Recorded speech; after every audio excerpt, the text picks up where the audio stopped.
অসীম ক্ষমতা যার সবার উপর, যার নামে বয়ে চলে ঝর্ণা নগর।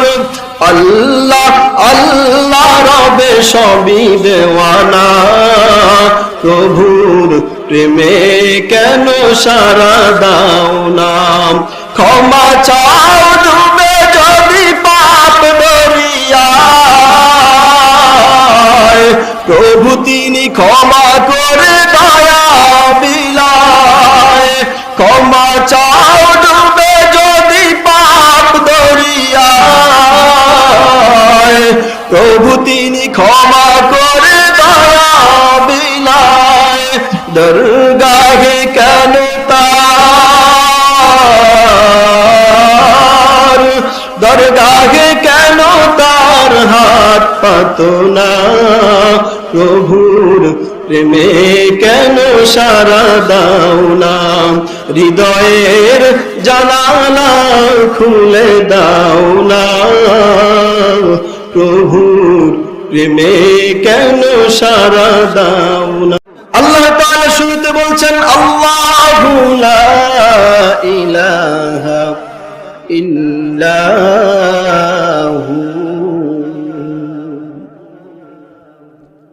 আল্লাহ তাআলা শুরুতে বলছেন আমার পরিচয় শোনো,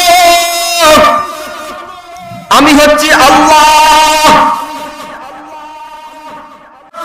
লা ইলাহা ইল্লাহু।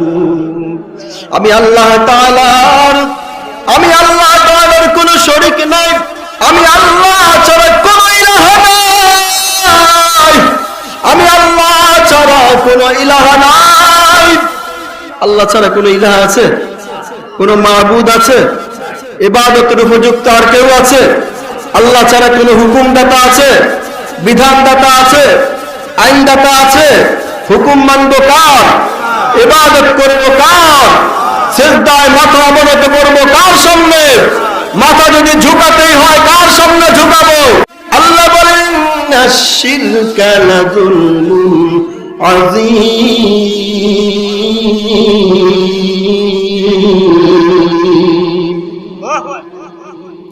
আল্লাহ বলেন শিরক হচ্ছে সবচাইতে বড় অন্যায়, শিরক হচ্ছে সবচাইতে বড় অপরাধ, এর চাইতে বড় কোনো অপরাধ নাই। কোন মানুষ যদি হাসরের ময়দানে এই জমিন ভর্তি গুনাহ নিয়ে আল্লাহর দরবারে উপস্থিত হয়, আর ওই গুনাহগুলোর মধ্যে যদি শিরকের গুনাহ না থাকে, কথাটা বুঝতেছেন? জমিন ভর্তি গুনাহ, তবে এই গুনাহের মধ্যে শিরক নাই, কি নাই? আল্লাহ বলেন ইন্নাল্লাহা লা ইয়াগফিরু আন ইউশরাকা বিহি ওয়া ইয়াগফিরু মা দুনা যালিকা লিমান ইয়াশা। নিশ্চয় আল্লাহ তাআলা ক্ষমা করবেন, আল্লাহ তাআলা লা ইয়াগফিরু ক্ষমা করবেন না আন ইউশরাকা বিহি, আল্লাহর সাথে যদি কাউকে শরীক করা হয় সেগুলোকে আল্লাহ তাআলা ক্ষমা করবে না। ওয়া ইয়াগফিরু মা দুনা যালিকা লিমান ইয়াশা, যাকে চান তার বাকি সকল গুনাহ আল্লাহ মাফ করে দিবে। قال رسول الله صلى الله عليه وسلم من قرأ آية الكرسي دبر كل صلاة مكتوبة لم يمنعه من دخول الجنة إلا الموت। নবীজি সাল্লাল্লাহু আলাইহি ওয়াসাল্লাম ইরশাদ করেছেন, যে কেউ প্রত্যেক ফরজ নামাজের পরে আয়াতুল কুরসি তেলাওয়াত করবে, নবীজি বলেন লাম ইয়ামনাহু মিন দুখুলিল জান্নাহ, তার জান্নাতে যাওয়ার জন্য কোনো বাধা নাই, কোনো পর্দা নাই। ইল্লাল জান্নাহ, একটা মাত্র প্রতিবন্ধকতা ইল্লাল মাউত, শুধুমাত্র মৃত্যুটা প্রতিবন্ধকতা। তার মানে মরে না, এজন্য জান্নাতে দিতে পারে না। সুবহানাল্লাহ। মরে না এজন্য জান্নাতে দিতে পারে না। তার জান্নাতে যাওয়ার মাঝে বাধাটা শুধু মৃত্যু। বাধাটা কি? মৃত্যু। মৃত্যুবরণ করবে, সাথে সাথে জান্নাতে পৌঁছে যাবে। আমলটা কি? প্রত্যেক ফরজ নামাজের পরে আয়াতুল কুরসি তেলাওয়াত করা। মনে থাকবে ইনশাআল্লাহ। 2 নম্বর ফজিলত, হযরত উবাই ইবনে কাব রাদিয়াল্লাহু তাআলা আনহু বলেন যে আল্লাহর রাসূল সাল্লাল্লাহু আলাইহি ওয়াসাল্লাম একদিন আমাকে বললেন যে উবাই ইবনে কাব, বলো তো দেখি কোরআনে কারীমের সর্বশ্রেষ্ঠ আয়াত কোনটি? তিনি বললেন আল্লাহু ওয়া রাসূলুহু আ'লাম, আল্লাহ এবং তার রাসূল ভালো জানেন। এটা সাহাবায়ে কেরামের আদত ছিল, জানলেও বলতেন না, রাসূলের উপরে ছেড়ে দিতেন। রাসূল বললেন উবাই ইবনে কাব, বলো তো দেখি কোরআনে কারীমের সর্বশ্রেষ্ঠ আয়াত কোনটি? তিনি বললেন ইয়া রাসূলুল্লাহ আয়াতুল কুরসি। বলেন সুবহানাল্লাহ। তাহলে এটা কোরআনে কারীমের শ্রেষ্ঠ আয়াত, কোরআনে কারীমের শ্রেষ্ঠ আয়াত। 3 নম্বর, হযরত আবু হুরায়রা রাদিয়াল্লাহু তাআলা আনহু, ওনাকে বাইতুল মালের পাহারাদারি করার জন্য আল্লাহর রাসূল সাল্লাল্লাহু আলাইহি ওয়াসাল্লাম দিয়েছেন, রাষ্ট্রীয় কোষাগার যেখানে রাষ্ট্রের সম্পদ রক্ষিত থাকে। আবু হুরায়রা রাদিয়াল্লাহু তাআলা আনহু তিনি পাহারা দিচ্ছেন, রাতের আধারে হঠাৎ দেখলেন যে বাইতুল মালের ভিতরে চোর এসে ধন সম্পদ এগুলো বস্তায় ভরতেছে। কিসে ভরে? বস্তায় ঢুকাইতেছে। হযরত আবু হুরায়রা রাদিয়াল্লাহু তাআলা আনহু তাকে গিয়ে খপ করে ধরে ফেললেন। ধরার পরে সে কান্নাকাটি শুরু করছে, আবু হুরায়রা আমাকে ছেড়ে দাও, আমার ভুল হয়ে গেছে, আমাকে মাফ করে দাও। তাহলে আবু হুরায়রা রাদিয়াল্লাহু তাআলা আনহু মায়া লাগছে, ছাইরা দিছে। রাত পেরিয়ে ভোর হলো, হযরত বিলাল রাদিয়াল্লাহু তাআলা আনহুর কণ্ঠে আযান হয়ে গেল, আসসালাতু খায়রুম মিনান নাওম। আযান হয়ে গেল। সাহাবায়ে কেরাম মসজিদে নববীতে এসে রাসূলের পিছনে নামাজ আদায় করলেন। ফজরের নামাজের পর আল্লাহর রাসূল সাল্লাল্লাহু আলাইহি ওয়াসাল্লাম হযরত আবু হুরায়রা রাদিয়াল্লাহু তাআলা আনহুকে ডেকে বলছে, আবু হুরায়রা, তোমার রাতের বন্দিটা কোথায়? বলেন সুবহানাল্লাহ। কথাটা আশ্চর্য না? এই রাতের আধারে এখানে শুধু আবু হুরায়রা আর ওই চোর, এই দুইজনে উপস্থিত, আর কেউ নেই। রাসূল ফজরের পরে জিজ্ঞেস করছে, তোমার রাতের বন্দিটা কোথায়? আল্লাহ রাসূল সাল্লাল্লাহু আলাইহি ওয়াসাল্লামকে আবু হুরায়রা জবাব দিলেন, ইয়া রাসূলুল্লাহ, সে অনেক কাকুতি মিনতি করছে, জন্য ছাইরা দিছি। রাসূল কয়, সে আজকে আবার আসবে, তুমি রেডি থেকো। পরদিন রাতের বেলায় হযরতে আবু হুরায়রা আগের দিনের মতোই পাহারা দিতেছিলেন। দেখেন যে আজকের দিনেও চোরটা এসেছে। হযরতে আবু হুরায়রা চোরটিকে ধরে ফেললেন। ধরার পর সে আবার কাকুতি মিনতি শুরু করলো, রে আবু হুরায়রা, এ আবু হুরায়রা, আমি বড় অসহায়, আমি বড় নিরুপায়, ক্ষুধার তাড়নায় আমি কাতর হয়ে গেছি। হযরত আবু হুরায়রা আবার ক্ষুধার যন্ত্রণাটা ভালো বুঝে, কারণ আবু হুরায়রা মাঝে মধ্যে ক্ষুধার কারণে অচেতন হয়ে পড়তেন। এজন্য আবু হুরায়রার মায়া লেগে গেল, তাকে ছেড়ে দিলেন। আজকেও রাসূল প্রশ্ন করে, আবু হুরায়রা, তোমার রাতের বন্দিটা কোথায়? হযরত আবু হুরায়রা ডাক দিয়ে বলে, ইয়া রাসূলুল্লাহ, সে নাকি ক্ষুধার্ত, এজন্য আমার মায়া লেগে গেছে, তাকে আমি আজকেও ছেড়ে দিয়েছি। রাসূল বললেন, আবু হুরায়রা কালকে আবার আসবে। তৃতীয় দিন আবার আসলো। হযরত আবু হুরায়রা খপ করে ধরে ফেললেন।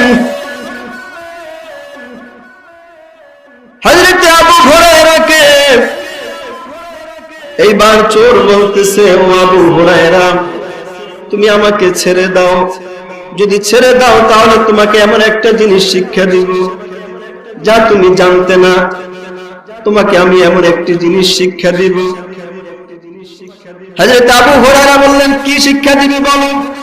ডাক দিয়ে বলেন, আবু হুরায়রা,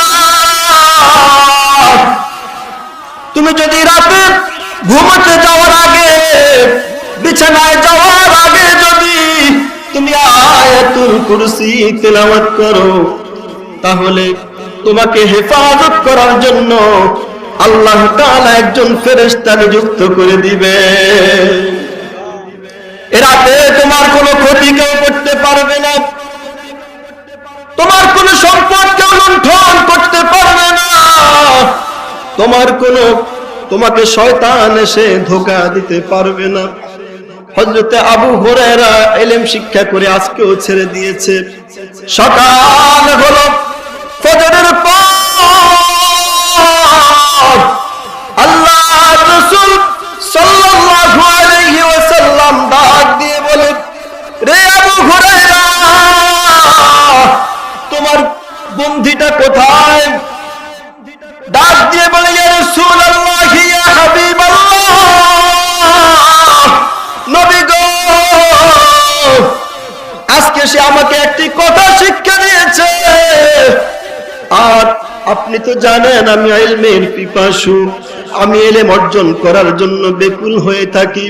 জীবন যৌবন আসহাবে সুফার মধ্যে আমি দিয়ে দিয়েছি ইলম শিক্ষার জন্য। ইয়া রাসূলুল্লাহ, ইয়া হাবিবাল্লাহ, সে আমাকে একটা ইলম শিক্ষা দিয়েছে, জন্য আমি তাকে ছেড়ে দিয়েছি। আবু হুরায়রা কি শিক্ষা দিয়েছে? ইয়া রাসূলুল্লাহ, সে বলেছে, কেউ যদি ঘুমোতে যাওয়ার আগে আয়াতুল কুরসি তেলাওয়াত করে, আল্লাহ তাআলা তার জন্য একজন হেফাজতকারী ফেরেশতা নিযুক্ত করে দেয়। আল্লাহর রাসূল সাল্লাল্লাহু আলাইহি সাল্লাম বলেন, আবু হুরায়রা লোকটা মিথ্যাবাদী, কথা সত্য, কিন্তু এই কথাটা যে বলছে এটা কিন্তু সত্য বলেছে। এই আবু হুরায়রা জানো লোকটা কে? কয় না। তাই আবু হুরায়রা এই লোকটা হলো আর কেউ নয়, এটা হলো শয়তান। শয়তান তোমার এই জিনিসটা শিক্ষা দিচ্ছে। যদিও সে মিথ্যাবাদী, কিন্তু কথাটা সত্য বলছে। তাহলে এই আরেকটা ফজিলত শুনলাম, তিনটা ফজিলত। একটি হলো কি, প্রত্যেক ফরজ নামাজের পরে যদি আমরা পড়ি, তাহলে আমাদের মাঝে আর জান্নাতের মাঝে ব্যবধান শুধু মৃত্যুবরণ করার সাথে সাথে আল্লাহ তাকে জান্নাতে পৌঁছায় দিবে। 2 নম্বর, এটি হচ্ছে কোরআনে কারীমের শ্রেষ্ঠ আয়াত। 3 নম্বরে, আয়াতে কারীমা কেউ যদি তেলাওয়াত করে ঘুমাতে যায়, আল্লাহ তাআলা তার কাছে একজন হেফাজতকারী ফেরেশতা নিযুক্ত করে দেয়। বলুন সুবহানাল্লাহ। এবার আসুন আমরা এই আয়াতের মধ্যে আল্লাহ তাআলা কি বলেছেন, কেন এই আয়াত শ্রেষ্ঠ এটা জানি। কেন আল্লাহ তাআলা কোরআনে কারীমের এত আয়াত থাকতে এই আয়াতটাকে শ্রেষ্ঠত্বের ঘোষণা দিয়েছেন? রাসূল কেন এই আয়াতকে শ্রেষ্ঠ বলে ঘোষণা দিয়েছেন? কারণ হচ্ছে এই আয়াতে কারীমা এর মধ্যে আল্লাহ তাআলার পরিচয় রয়েছে। বলুন সুবহানাল্লাহ। এই আয়াতে কার পরিচয়? আল্লাহ তাআলার 10টি গুণের কথা এই আয়াতের মধ্যে আলোচনা হয়েছে। কয়টা গুণ?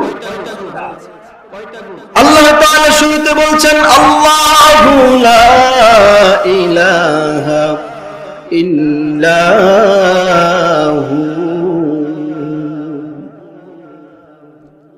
আল্লাহ তাআলা শুরুতে বলছেন, আমার পরিচয় শোনো, আমি হচ্ছি আল্লাহ। আল্লাহ তার পরিচয় দিচ্ছেন যে আমার নাম হচ্ছে আল্লাহ, আমি হচ্ছি আল্লাহ। এটা আল্লাহর নাম। এটা কার নাম? এই নাম কে রাখছে? আল্লাহর নাম কে রাখছে? আল্লাহর বাবা আছে? বলেন। আল্লাহর মা আছে? দাদা দাদি, নানা নানি? তো নাম কে রাখছে? আল্লাহ নিজেই রাখছে। এটি হচ্ছে আল্লাহর নাম, এটা আল্লাহর জাতি নাম। আল্লাহ বলেন আউযুর রহমান আইয়াম্মা তাদউ ফালাহুল আসমাউল হুসনা। রে আমার বান্দারা,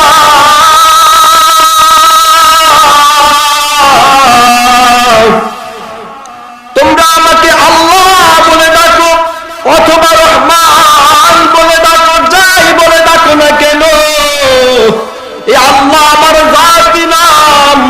আমার সিফাতি আরো বহু সুন্দর সুন্দর নাম আছে। আমার সিফাতি, আমার গুণবাচক 99টি নাম আছে। রাসূল আরবি সাল্লাল্লাহু আলাইহি সাল্লাম বলেন, মান আহসাহা দাখালাল জান্নাহ। এই নামগুলো যে মুখস্থ করবে সে আল্লাহর জান্নাতে প্রবেশ করবে। এটা হচ্ছে আল্লাহর জাতি নাম। এবার আল্লাহ তাআলা বলছেন, আমি হচ্ছি সে আল্লাহ, লা ইলাহা ইল্লাহু। আমি আল্লাহ তাআলার কোনো শরীক নাই।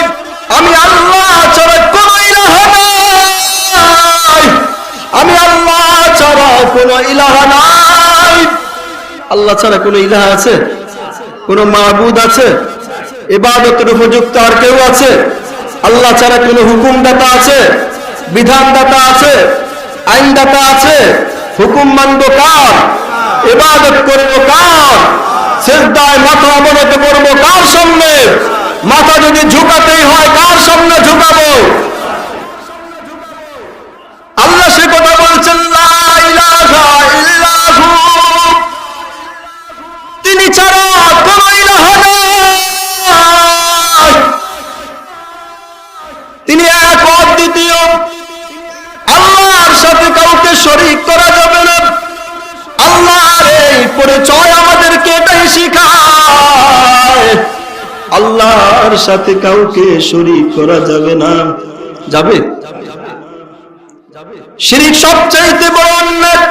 আল্লাহ বলেন, আশ-শিরকা লাযুলমুন আযীম।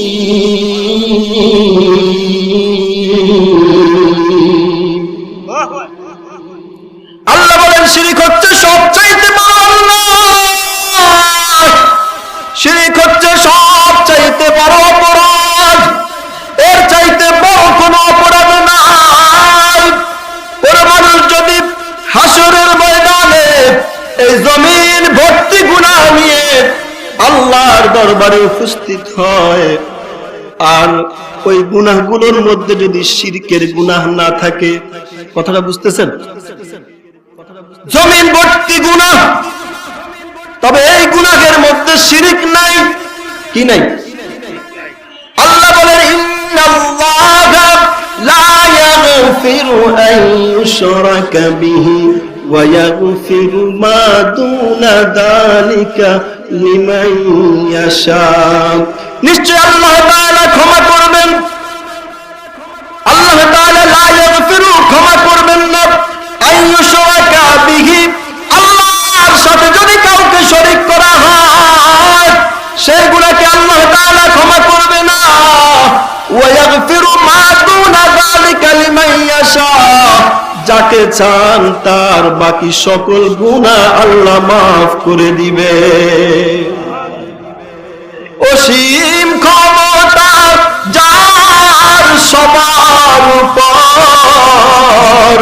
যার নামে বয়ে চলে ঝর্ণা নগর। আল্লাহ আল্লাহ রবে সবই দেওয়ানা, প্রভুর প্রেমে কেন সারা দাও না। ক্ষমা চাও ডুবে যদি পাপ দরিয়ায়, প্রভু তিনি ক্ষমা করে দয়া বিলায়। ক্ষমা চাও ডুবে যদি পাপ দরিয়ায়, প্রভু তিনি ক্ষমা করে দয়া বিলায়। দরগাহে কেন তার, দরগাহে কেন তার হাত পাতো না, প্রভুর প্রেমে কেন সারা দাও না, হৃদয়ের জানালা খুলে দাও না, প্রভুর প্রেমে কেন সারা দাও না। প্রভুর ডাকে সারা দেওয়ার দরকার আছে না নাই? কথা বলেন। আল্লাহ তাআলা শুরুতে তার পরিচয় দিচ্ছেন, আল্লাহু লা ইলাহা ইল্লাহু। আল্লাহ বলেন আমি এমন এক সত্তা, আমি আল্লাহ, লা ইলাহা ইল্লাহু, আমি আল্লাহ ছাড়া কোনো ইলাহা নাই, আমি আল্লাহ ছাড়া কোনো মাবুদ নাই, আমি আল্লাহর কোনো শরীক নাই। সুতরাং দুনিয়ার মানুষেরা ইবাদত যদি করতে হয় আমি আল্লাহর করো, বন্দেগী যদি করতে হয় আমার করো, হুকুম যদি মানতে হয় আমার হুকুম মানো, বিধান যদি মানতে হয় আমার বিধান মানো, আইন যদি মানতে হয় আমার আইন মানো। আল্লাহ তাআলা তারপরে আল্লাহর পরিচয় দিচ্ছেন, আল হাইয়ুল কাইয়্যুম।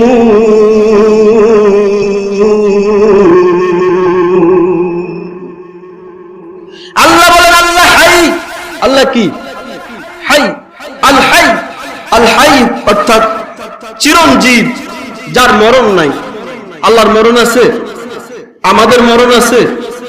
আমরা কেউ থাকতে পারবো এই পৃথিবীতে? সকলকে একদিন চলে যেতে হবে, ঠিক কিনা? কেউ থাকতে পারবো? থাকার কোনো সুযোগ নেই। আমরা সবাই চলে যেতে হবে। এই গোটা পৃথিবী একদিন ধ্বংস হয়ে যাবে। কুল্লু মান আলাইহা ফান ওয়া ইয়াবকা ওয়াজহু রাব্বিকা যুল জালালি ওয়াল ইকরাম।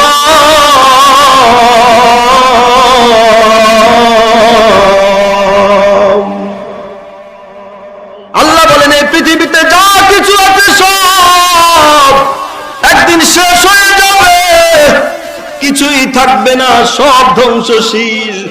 শুধুমাত্র থাকবেন একজন সত্তা, জোরে বলুন তিনি কে? সে আল্লাহকে ডাকবেন ইয়া আল্লাহ, আর জোরে বলুন ইয়া আল্লাহ। এবার বলুন আল্লাহু আকবার। আল্লাহ তাআলা তার পরিচয় দিচ্ছেন আল হাই, তিনি চিরঞ্জীব, তিনি মরবেন না।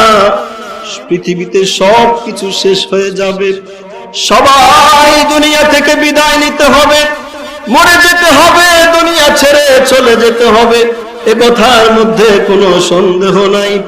এইবার আল্লাহ তাআলা বলছেন আল কাইয়্যুম।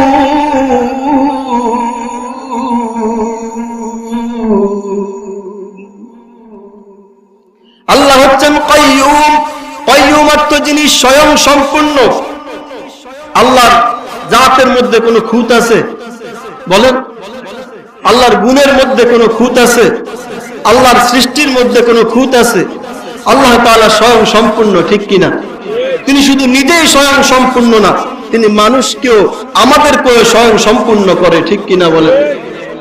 আমাদের এই যে মাথার জায়গায় মাথা, চোখের জায়গায় চোখ, হাতের জায়গায় হাত, পায়ের জায়গায় পা, গোটা দেহটাকে যিনি স্বয়ং সম্পূর্ণ করে দিলেন তিনি কে? আল্লাহ বলছেন তিনি হাইয়ুল কাইয়্যুম। আমরা যেন প্রশ্ন করলাম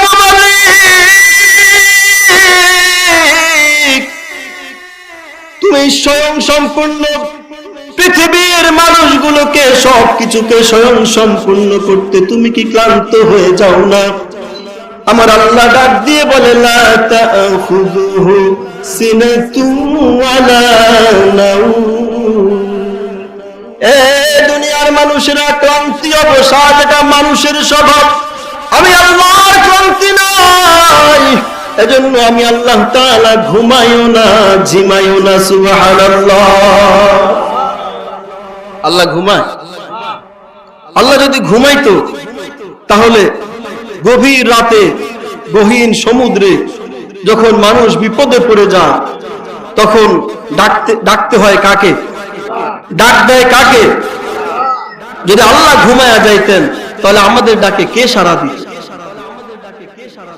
আল্লাহ যদি ঘুমায়া যাইতেন এই পৃথিবী সব ধ্বংস হয়ে যাইত। আল্লাহ যদি ঘুমায়া যাইতেন চন্দ্র সূর্য একটার সাথে আরেকটা লেগে তছনছ হয়ে যেত সমগ্র পৃথিবী। এজন্য আল্লাহ তাআলার তন্দ্রাও নাই, নিদ্রাও নাই। আল্লাহ বলেন লা তাখুযুহু সিনাতুন ওয়ালা নাওম। আল্লাহ ঘুমানো না, আল্লাহ ঝিমানো না। বলুন সুবহানাল্লাহ। এবার আল্লাহ বলছেন লাহু মা ফিস সামাওয়াতি ওয়া মা ফিল আরদ। আসমান আর জমিনে যা কিছু আছে সব কিছুর মালিক কে? আল্লাহ। আকাশে যা কিছু আছে সব কিছুর মালিক কে? আল্লাহ। চন্দ্রের মালিক কে? আল্লাহ। সূর্যের মালিক কে? তারকারাজির মালিক কে? জমিনে যা কিছু আছে সব কিছুর মালিক কে? এই জমিনের মালিক কে? ধরেছেন লাহু মা ফিস সামাওয়াতি ওয়া মা ফিল আরদ। আসমান জমিনে যা কিছু আছে সব কিছুর রাজত্ব আল্লাহ। এইবার আল্লাহ বলছেন মাদাল্লাযী ইয়াশফাউ ইনদাহু ইল্লা বিইذনিহি।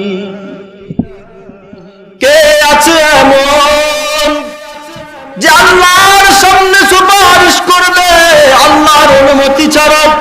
কেউ পারবে? হাশরের ময়দানে আমার আল্লাহ তাআলা হাকিমের মঞ্চে বসবেন।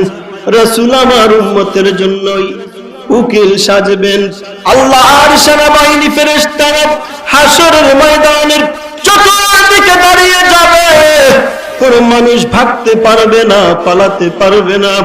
আমার আল্লাহ রাব্বুল আলামিন এইবার হাকিমের মঞ্চে বসে হুঙ্কার ছাড়তে থাকবেন আইনাল জাব্বারুন আইনাল মুতাকাব্বিরুন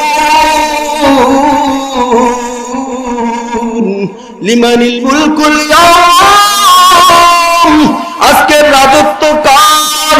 এ দুনিয়ার বাদশাহরা, দুনিয়ার ক্ষমতাবানরা, দুনিয়ার দাম্ভিকেরা, ও দুনিয়ার অহংকারীরা, বল আজকের রাজত্ব কার? গোটা ময়দান থমথমে হয়ে যাবে, কেউ কথা বলার সাহস পাবে না। গোটা ময়দান সব নিশ্চুপ হয়ে যাবে, চুপ হয়ে যাবে। তখন আল্লাহ তাআলা নিজেই বলবেন লিল্লাহিল ওয়াহিদিল কাহ্হার। এইবার মানুষেরা অস্থির হয়ে সবাই মিলে সুপারিশ করার জন্য বাবা আদম আলাইহিস সালামের কাছে যাবেন। হযরত আদম আলাইহিস সালামের কাছে গিয়ে বলবেন ওগো আল্লাহর পয়গম্বর, আপনি তো আবুল বাশার, আপনি তো আউয়ালুল আম্বিয়া, আপনি তো প্রথম নবী, আপনি তো সকল মানুষের প্রথম মানুষ। আপনার কাছে আবদার, আপনার কাছে আবেদন, এই হাসরের ময়দানের ভয়াবহতা আর সহ্য হয় না, সইতে পারি না। দয়া করে একটু আমাদের জন্য আল্লাহর আদালতে সুপারিশ করুন, যেন অন্তত বিচার কার্যটা শুরু হয়ে যায়। জান্নাত জাহান্নাম যা হয় হবে, হাসরের ময়দানের ভয়াবহতা সইতে পারি না। একটু আমাদের জন্য সুপারিশ করুন, যেন বিচার কার্যটা যেন শুরু হয়ে যায়।